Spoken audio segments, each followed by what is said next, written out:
मित्रांनो नमस्कार. आजच्या भागामध्ये जी मंजू आहे ती आता सत्याच्या जवळीक साधे आणि त्याला म्हणते की सत्या आपल्यालाच लवकर बाळ होईल.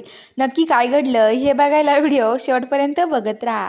तर आता इकडं जी मंजू आणि सत्या आहेत त्या महिलेचं दुखायला लागल्यामुळे आता त्यांना इमर्जन्सी त्या महिलेची तिथेच डिलेव्हरी करायला सुरुवात करावी लागते. आणि होतं असं की तिथे आता जे भारती मावशी ते असतात त्या सगळ्याजणी रगण ते घेऊन येतात. सगळे चादरी वगैरे घेऊन येतात आणि आजूबाजूला सगळेजण गोल होऊन ते धरतात. आणि आता सगळेजण त्या कडाने उभा असतात आणि जी मंजू आहे, मंजू आणि सत्या आतमध्ये उभा राहतात. आणि आता ती महिला तिथे डिलेवरीला तिला खूप त्रास होत असतो. तर आता लगेच त्या मंजून तिनं डिलेवरी करतात. तेवढं त्या डॉक्टरना पण बोलवून घेतात. मंजून त्या भारती मावशीन त्या डॉक्टर पण येतात आणि डॉक्टर म्हणतात की डॉक्टर पण आता डिलेवरीला मदत करतात. तेवढं त्यांना गोंडच असं बाळ जन्माला येतं. मंजू ते बाळ घेते.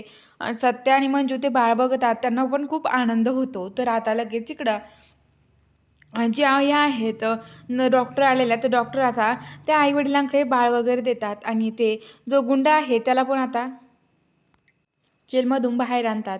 आणि बाहेर आणल्यावरती आता तो खूप खुश होतो कारण की त्याला बाळ झालेलं असतं त्यामुळं. आणि तो आता लगेच ते बाळ हातात घेतो. ते दोघंजण ते बाळ घेत असतात, एकमेकाकडे बघतात आणि खूप खुश होतात. तर आता इकडं सत्या मंजू मनातल्या मनात म्हणते की सत्या खरंच तर तू निर्दोष असला ना आणि खरंच निर्दोष सुटला ना आपल्या पण आयुष्यात लवकर हा क्षण येईल. मी तुझी साथ देईल सत्या, फक्त तू निर्दोष सुटला पाहिजे असं म्हणते. तर आता सत्या म्हणतो की सत्या आणि मंजूकडे पण ते बाळ देतात आणि सत्या आणि मंजू दोघे बाळ घेऊन खूप खुश होतात आणि एकमेकाकडे बघून खूप हसतात. सत्या तर लगेच मंजूच्या क्लोज जाण्याचा प्रयत्न करतो आणि मंजूच्या डोक्यावर डोकं ठेवतो आणि दोघे मस्त बाळासोबत एन्जॉय करतात. बघूया आता पुढील भागामध्ये नक्की काय घडणार आहे.